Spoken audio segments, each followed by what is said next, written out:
Hello, say hi to a happy day and enjoy listening while I read to you a story. The Dragon Boat Race. The Duanwu festival was quickly approaching.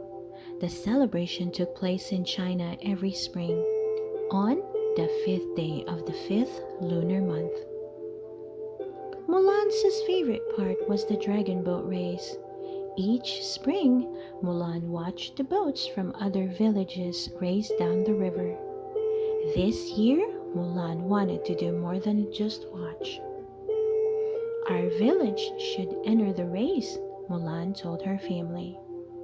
Her father agreed this would bring honor to their village, but her mother was worried. The village had never taken part before.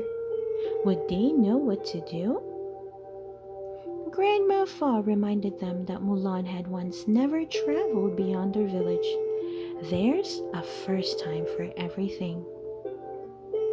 Mulan announced her idea to the village. The villagers were hesitant but excited to try something new. Mulan explained that they would learn just as the teams from other villages had learned. There's a first time for everything, she said. Outside the temple of the ancestors, Mulan asked Mushu to help choose what colors to paint the boat. It should look like me, of course, Mushu said. Together, Mulan and her teammates painted the boat to match Mushu's fiery red scales and orange belly. Mushu admired their handiwork.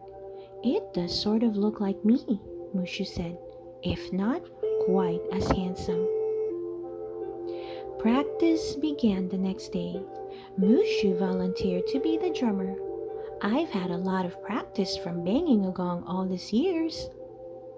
Mulan showed Mushu how to keep a steady rhythm for the team to follow. She clapped her hands. 1, 2, 3. Mushu thumped the drum. The villagers arched their paddles through the air of the beat. Soon, they were paddling in unison. Mulan joined the team. As the swip, it was her job to steer with a long oar. They pushed out into the water.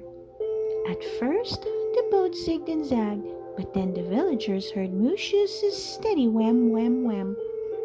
They followed the beat and glided through the water. Finally, it was the day of the race. Mulan and her team lined up their boat with the others, excited and eager for the race. When the race began, the dragon boats zoomed off. Each drummer pounded out a different rhythm. As the other boats whizzed past, Mulan's team struggled to hear Mushu's steady beat. Mulan tried to steer as the waves from the other teams slapped against the sides of their boat. She clutched her oar fearfully as the boat tipped this way and that. The drum bounced out of Mushu's hands and into the water. He reached out to grab it and fell in. Mulan helped her teammates fish Mushu out of the river. He raced back to his spot. But the team didn't notice their boat heading for the reeds. They crashed. The villagers slumped into their seats. How could they finish the race now? We can't give up, Mulan told her team. She knew quitting would not bring honor to their village. They'd lost their drum, but they still had their paddles, their boat, and their team. It's true, we've never paddled without a drum, Mulan said, but there's a first time for everything. And there's one thing we can do that isn't a first. Work together. Mulan reminded the villagers that together they'd built and painted a dragon boat. Together, they'd trained for the race. Together, we can get to the finish line, she cheered. And I can still give you a steady beat, Mushu said. He clapped his hands.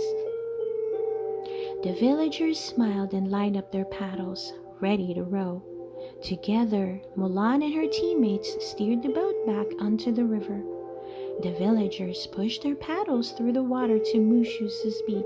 Again and again, until they reached the finish line. The crowd on shore greeted Mulan's team with cheers. Although they were the last dragon boat to arrive, they were the first to complete the race without a drum. That night, Mulan, her teammates, and the rest of the villagers found another thing they could do together: celebrate. The end. I hope you enjoy listening to this story, Dragon Boat Race. Please don't forget to hit that like button and subscribe to listen to more of our favorite book stories. See you soon!